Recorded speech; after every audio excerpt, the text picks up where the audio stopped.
세 분 어서 오세요. 안녕하십니까?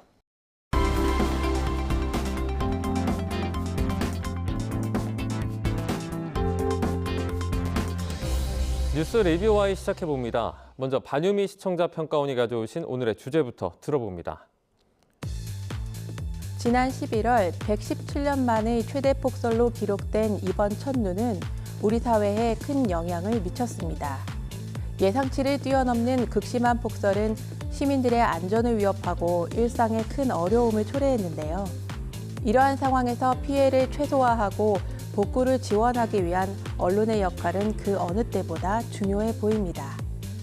오늘 뉴스 리뷰 Y에서는 이번 폭설을 다룬 YTN 보도를 살펴보겠습니다. 지난달 27일, 28일이죠. 서울 경기권에서는 40cm가 넘는 폭설이 내렸고요. 전국 곳곳에서 눈 소식이 이어졌습니다.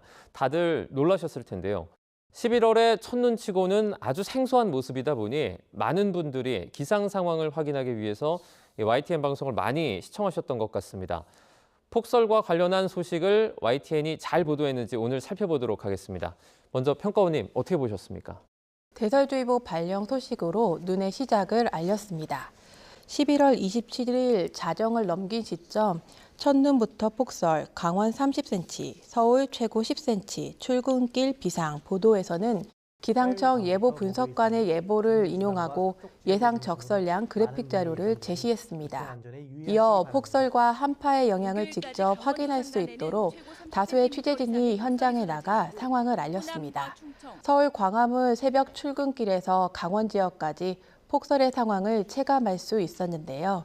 강원 산간 폭설, 습설의 시설물 피해 비상 보도는 눈 쌓인 현장을 보여주며 고속도로 제설이 제대로 이루어지지 않았다고 지적했습니다. 신속한 폭설 대응의 필요성을 강조해 줄 수 있는 현장 취재였습니다.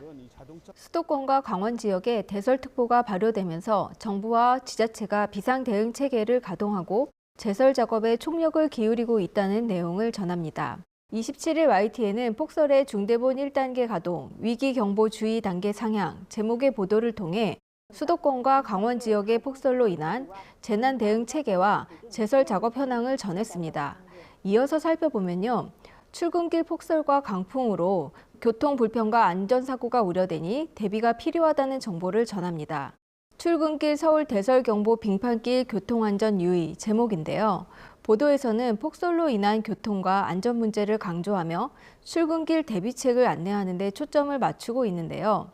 여기서는 서울, 강원, 경기 등 전국 지역별 누적 적설량과 예상 적설량을 수치로 구체적으로 제공하여 시청자가 상황을 명확히 파악할 수 있었습니다. 대설경보와 강풍특보 등 기상경보를 실시간으로 알려주며 해당 지역을 구체적으로 명시한 점이 유용하다고 판단됐는데요. 교통 상황과 빙판길 사고 위험을 반복적으로 경고하고 출근길 안전을 강조하여 실질적인 경각심을 심어주고 있는데 캐스터가 현장에서 느낀 날씨 상황을 생생히 전달하여 현장감을 더했습니다. 반면에 기사의 흐름이 다소 산만하게 느껴지는 측면이 있었는데요. 대설경보, 적설량, 기온, 또 강풍특보 등의 정보가 순차적으로 전달되기보다 여러 정보를 반복하거나 혼재시켜 가독성이 떨어질 우려가 있는데요. 기상 상황 다음으로 적설량 그리고 대처 방안 순으로 정리하면 좀 더 명확하게 정보가 전달될 것입니다. 네, 눈이 온다 해서 오는 줄은 알았지만 이렇게 많이 올 줄은 몰랐습니다. 준비가 좀 어려웠을 것 같은데 전국 곳곳에서 상황을 전하는 보도도 이어졌습니다. 기상팀뿐 아니라 보도국 전체가 좀 분주했을 것 같아요.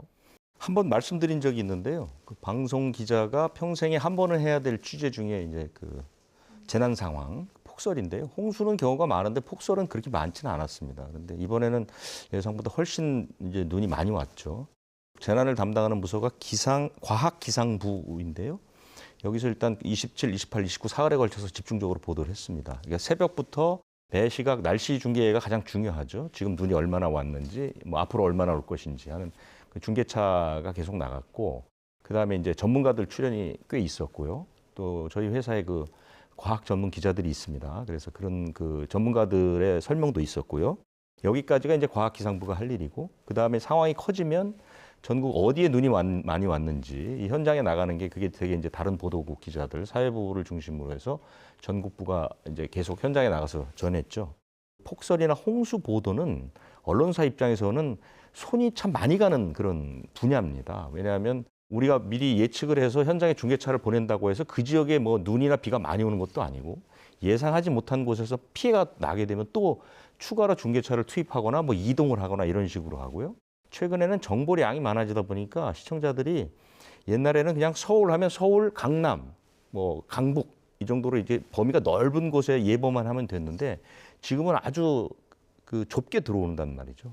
예를 들자면 YTN이 있는 상암동의 현재 폭설 상황은 어떤지 이렇게 궁금해하는 분들이 많습니다. 그러니까 방송사 입장에서는 투입되는 인력이나 장비가 많은데 거기에 대한 만족도를 채우기가 쉽지 않거든요. 굉장히 갈수록 고민이 많아지는 그런 분야 중에 하나입니다. 네, 듣고 보니까 품이 참 많이 드는 그런 분야인 것 같습니다. 시간이 흐를수록 눈이 그칠 줄 모르고 더 거세게 내렸던 기억이 나는데요. YTN 기상 전문 기자뿐만 아니라 관계 전문가와 또 함께 상황을 전하기도 했습니다. 피해 우려가 있었기 때문에 아무래도 정보력이 있는 대담을 시청자분들이 많이 기다리셨을 것 같은데요. 이와 관련한 내용은 어땠습니까? 먼저 기상 전문가와의 대담이 있었는데요. 폭설의 원인과 변화된 기상 패턴에 대한 심도 있는 분석을 진행해 시청자가 폭설 현상을 이해하는 데 도움을 주었습니다. 먼저 내일까지 더 온다, 눈 얼마나 더 내리나 제목의 대담입니다. 지역별 적설량 데이터를 살피면서 이례적인 폭설 현상임을 밝히며 해기차 영향으로 폭설이 계속될 것을 전망했습니다. 특히 폭설을 비롯한 한파, 강풍, 우박과 같이 지역별로 두드러지는 기상현상의 배경을 설명했는데 시청자가 기상 상황별 그리고 지역별로 정보를 골고루 확인하고 대비하는 데 도움을 주었습니다. 여기에서는 공항진 YTN 재난자문위원과 화상 인터뷰를 진행했었는데 평소 YTN 보도를 자주 시청하지만 처음 보는 낯선 직책이 눈에 띄었습니다. YTN 재난자문위원은 어떤 역할을 하는지 또 다른 일반 기자와는 어떻게 다른지도 궁금합니다. 최근에 기상 이변이 잦아지면서 1년에 한 서너 달 정도가 이런 그 재난 방송을 하게 되더라고요. 그래서 이 좀 더 신속하고 전문적인 해설이 필요할 것 같다 해서 지식이나 경험이 많은 외부 전문가를 재난자문위원으로 위촉을 했습니다. 그래서 저희 YTN에는 태풍이나 호우 재난이 발생했을 때 전문위원이 있습니다. 이분들은 대개 기상 전문가들이시고요. 산사태가 났을 때, 그다음에 산불이 났을 때 소방 방재 분야 그리고 지진 전문가 이런 분야의 전문가들을 다 위촉해 놓고 있습니다. 그래서 큰 사건 사고가 터졌을 때 이분들이 우선적으로 와서 전문적인 지식을 좀 쉽게 전달하는 그런 방식으로 운영하고 있습니다. 말씀해 주신 YTN 재난자문위원 다음으로 김민경 기상재난 전문기자의 출연 대담을 유익하게 시청했습니다. 117년 만에 11월 폭설, 오늘 밤 최대 20cm 더 온다 제목입니다. 상층부에 찬 공기가 회오리치며 지상으로 내려오는 상황을 욕조에 물마개가 빠지는 상황에 비유하거나 충청 내륙 지역의 폭설 가능성을 언급한 아산만 효과, 습설과 건설의 차이를 각각 설명해 시청자의 이해를 도왔습니다. 다수의 보도에서는 이번 폭설의 영향을 해수면의 온도 상승에서 찾고 있었는데요. 바다 펄펄, 12월 시작도 궂은 날씨, 습설 잦아지나 보도에서는 한반도 주변의 온도가 세계 기준치보다 높다며 해수면 온도 상승의 문제를 집중 조명했습니다. 폭설이 기후변화와 어떤 연관이 있는지를 해수면 온도 상승의 문제와 연결해서 시청자를 비롯한 우리 사회가 기후변화의 심각성을 인식할 수 있게 한 시의성 있는 보도였습니다.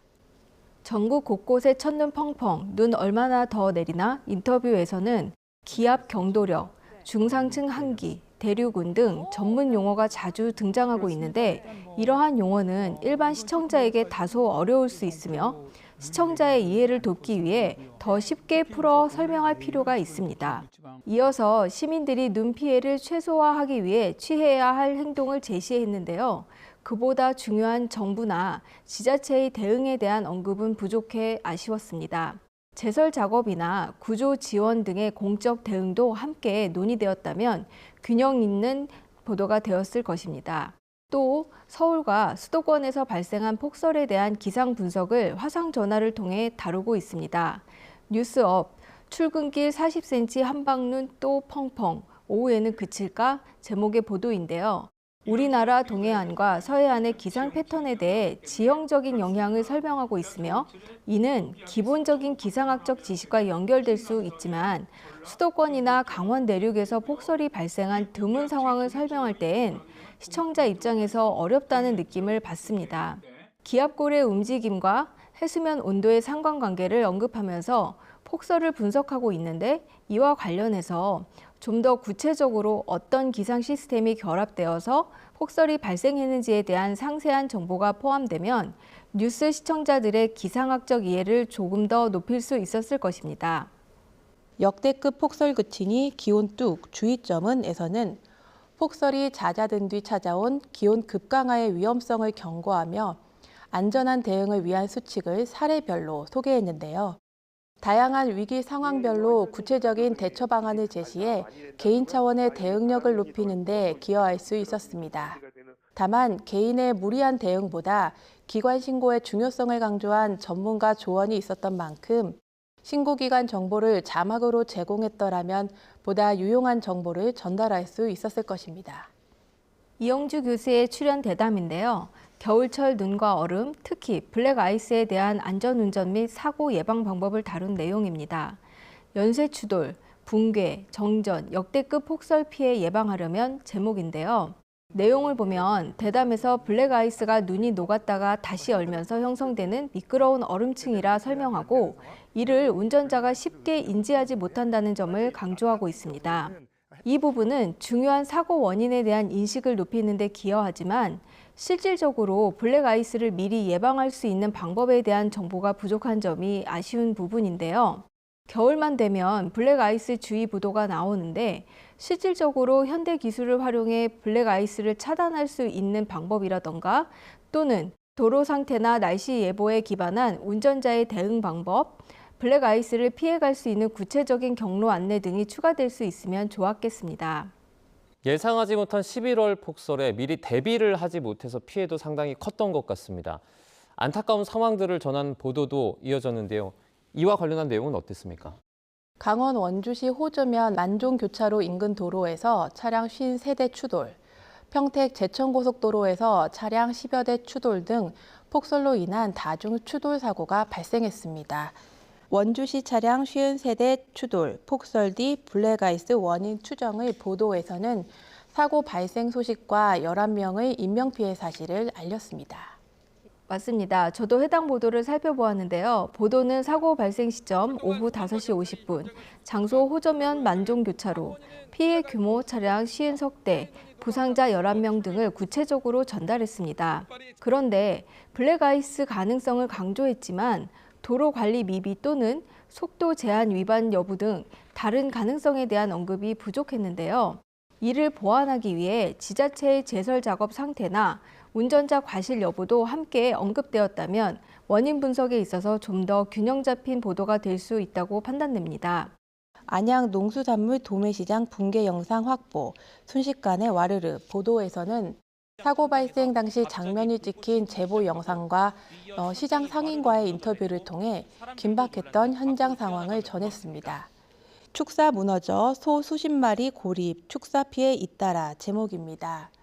무너진 축사에 소 수십 마리가 갇혔다며 그 구조 현장을 찾았는데요.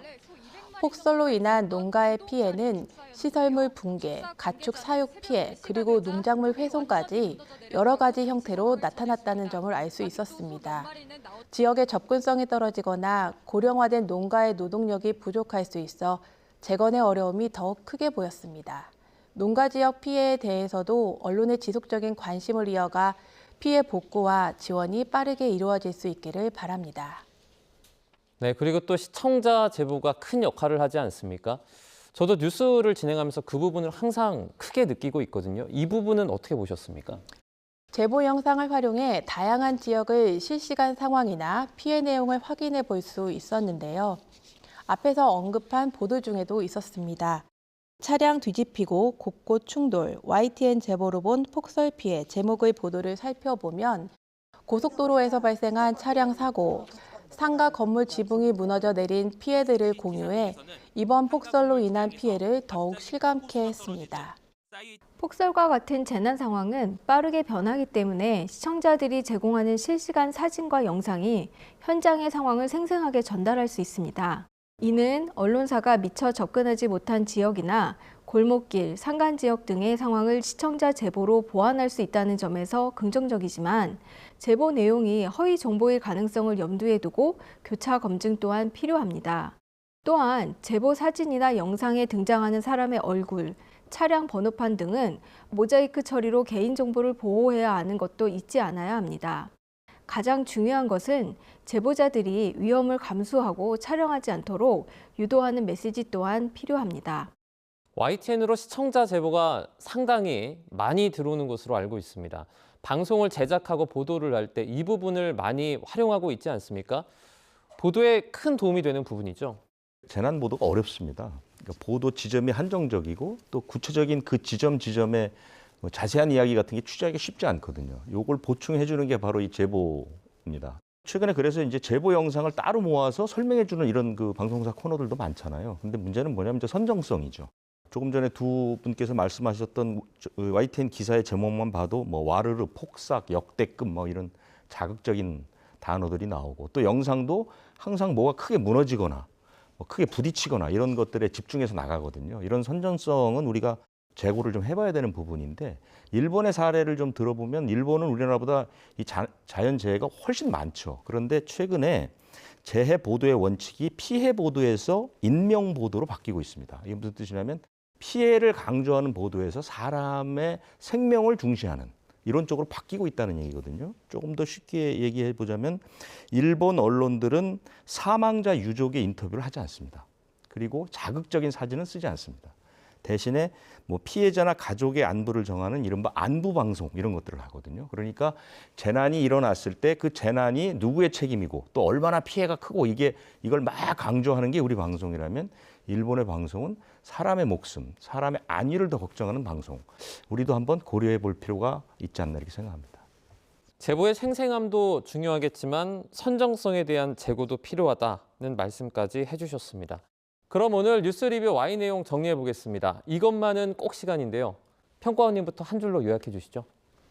폭설 피해 복구와 취약계층 지원을 위한 보도 이어가 주길. 이번 천눈은 예상보다 강도가 높아 피해 역시 이례적이었다는 평가를 받고 있습니다. 피해 대상과 규모가 광범위하고 복구 작업이 더디게 진행되면서 농가와 상인들의 생계를 위협하기도 합니다. 직접 드러나지는 않았지만 고립 가능성이 높은 지역의 주민이나 고령층 어르신, 장애인 등 취약계층이 겪는 어려움 역시 우려됩니다. 따라서 이번 겨울 한파와 폭설과 같은 기후재난에 대비하기 위해서는 피해 복구와 지원 과정을 세심히 살피고 정책 대안과 예방 방안을 심도 있게 논의할 수 있는 장이 마련되어야 하겠습니다. 네, 이번에는 장유정 박사님의 한 줄 평도 들어보도록 하겠습니다. 기상재난보도 기후변화와의 연관성까지 이어지길. 폭설로 인한 사고나 피해가 발생했다면 구체적인 피해 상황과 관련 기관의 대응을 상세히 보도해야 합니다. 과장된 표현이나 부정확한 정보를 피해야 합니다. 또한 폭설과 관련된 기상정보나 도로 통제 상황 등을 시청자가 쉽게 이해할 수 있도록 지도, 그래픽, 애니메이션 등을 활용하는 것이 유익합니다. 과도한 공포를 불러일으킬 수 있는 표현은 피해야 하고 대신 시민들이 폭설 상황에 어떻게 대처할 수 있을지에 대한 실질적인 조언을 제공하는 것이 중요합니다. 이러한 유의점을 바탕으로 YTN에서 폭설에 대한 보도를 한다면 시청자에게 정확하고 유익한 정보를 제공하고 안전을 돕는 보도가 될 수 있을 것입니다. 이례적인 11월 폭설 관련 보도 살펴봤습니다. 오늘 뉴스 리뷰 Y 순서는 여기서 마치도록 하겠습니다. 세 분 오늘 말씀 잘 들었습니다. 고맙습니다.